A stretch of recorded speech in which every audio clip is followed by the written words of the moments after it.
Funding for NotAVampyre is provided by viewers like you. Find perks and tiers at patreon.com/NotAVampyre. Thank you.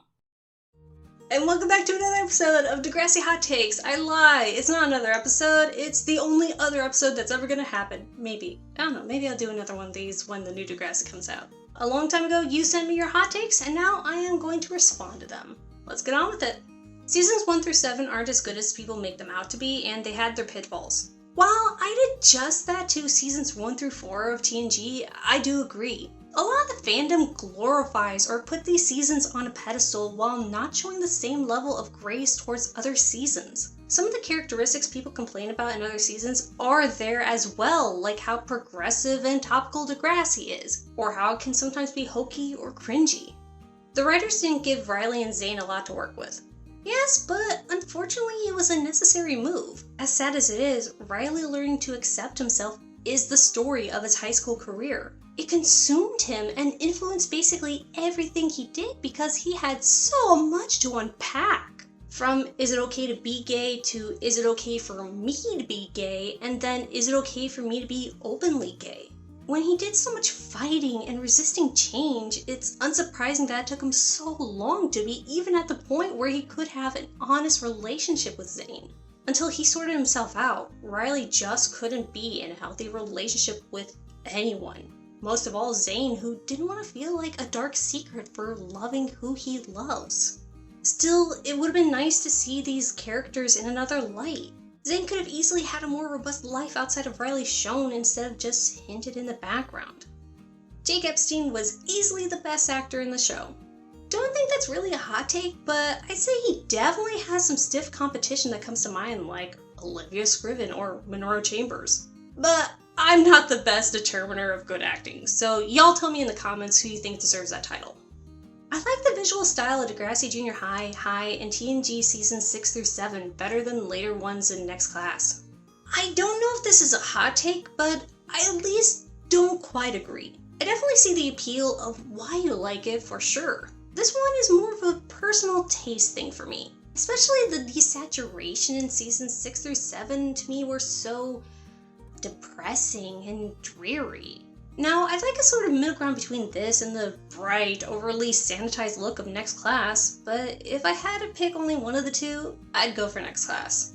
People are so quick to hate on some of the characters for having flaws, like Ashley and Emma, but have no issue with characters who did arguably worse things like Spinner, Manny, or Paige.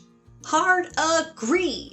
I've talked on this channel about how Manny especially gets put up on a pedestal as though she's done nothing wrong ever while other characters are raked over the coals. It's sad and I wish there was more nuance in these discussions other than black and white, character bad or character good. Hey man, a character could be both. In another world where Emma didn't exist, Sean and Manny would have made a great couple. This I've never heard before. This is a hot take, and interesting. I don't even know how they'd be together, but if fanfic doesn't exist of this already, someone better get on it. Like, it would have been interesting to see Sean, this bad boy he was introduced as, going for cute sanitized Manny, who then has her own sort of bad girl phase. Like, how would they play off of that? So again, fanfickers, if this doesn't exist already, get on it. You have a job to do.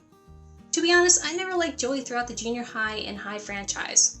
Yeah, gotta agree. I lovingly call him a little shit during this period. I love seeing how much he's grown as a person and when he learns to not be the worst, but boy, there is so much to hate of Joey when he was in school. Like, I'm so glad he matured. It would have made early TNG a very different show if he didn't. I think people should be able to call out Craig for how he treated Ellie and Manny without acting like they're innocent victims. I think this goes back to my lack of nuance complaint earlier. In these discussions, it seems like only one person is allowed to be bad and end of story. I see this all the time when season 3 is brought up. Yes, Craig lied and cheated on both Ashley and Manny. But why can't we also recognize that Manny tried to get in between an existing couple regardless of how Ashley would feel?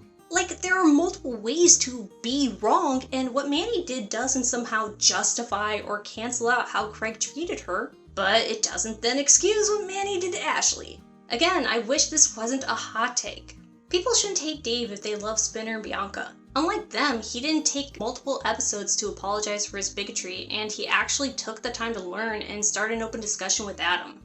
Man, do people really hate Dave for this? Like, he did come around to see the error of his ways. Not only that, he then developed an awesome relationship with Adam after. There are many reasons to dislike Dave. For me, I struggle to like him as a person for how immature he was during the show, but I don't think it's fair to hate him for mistakes and wrongdoings that he learned from and sought to rectify.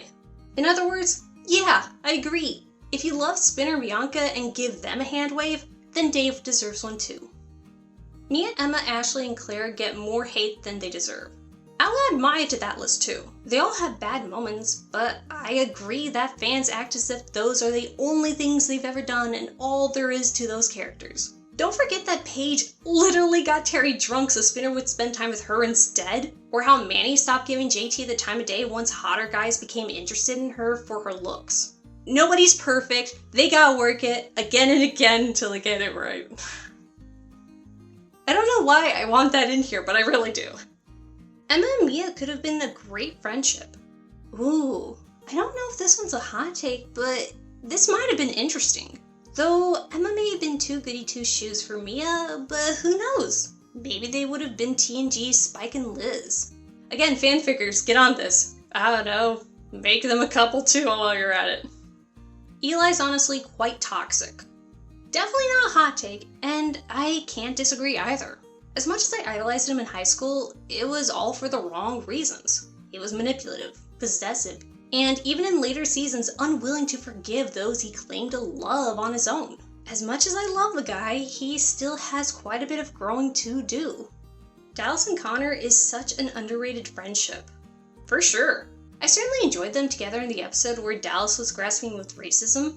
It would have been nice to see more of them together, but I'm sure the main reason they hung out was because of Allie and Jenna. Honestly, I can't really see other circumstances that would cause them to hang out other than maybe being on the student council together.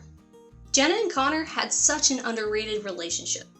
100% this. I think part of it is that the drama they had was mainly early in their relationship, so they're often forgotten. Not to say there couldn't have been maybe something for them to do, but I love how they grew to be more solid and how it just made sense for them to be together. They're not my third favorite couple for nothing. And if you want to see who I think is better than them, check out my top 10 Degrassi couples video. And that's it! Did I miss one of your hot takes, or do you have a spicy Degrassi opinion not brought up here? Well, post them in the comments. This was pretty fun to make, and I can't wait for the new Degrassi to give us more hot takes, hopefully for years to come. You can check me out on Twitter here. You can find me in a Discord server my friends and I made here. And if you want to support me on Patreon, you can find me at patreon.com/NotAVampyre. Thank you for consuming this video, and until next time.